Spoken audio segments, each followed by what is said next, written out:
Bilo bi to idealan scenarij, prvo da što više ovih mladih dečki dođe u A reprezentaciju, jer i jučer sam to rekao da pogotovo mi koji smo bili zadnjih 7-8 godina u A reprezentaciji uvijek radovali kad su nam dolazili mladi kvalitetni igrači koji su se vrlo brzo uklopili i postali dio A reprezentacije, a naravno također onaj drugi cilj koji je isto jako važan i bitan, to je rezultat.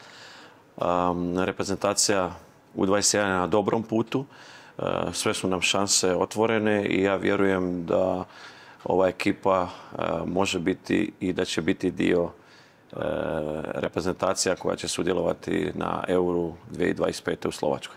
Mislim da svi ti mladi igrači koji su ovdje da su zapravo u jednom dobrom trenažnom i igračkom levelu, nivou, igraju u ozbiljnim ligama. Jedino, evo, žao mi je što tu nije mali Mikić, s obzirom da smo njega jedino zvali koji, ajmo reći, nije još u seniorskom nogometu i koji nije na tom levelu gdje su svi drugi, ali je na po preporuci, po svim karakteristikama koje on ima, jedan od najpotentnijih igrača na toj bočnoj poziciji gdje smo mi ne samo u U21, evo, pokazalo se i u A reprezentaciji.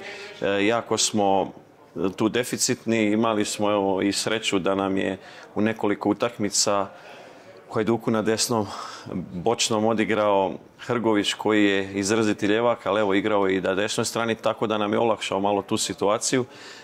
I evo, žao mi je što se Nova povrijedio i što neće biti tu s nama. Htio sam ga vidjeti ovih dana na trenizima i da ga polako priključujemo.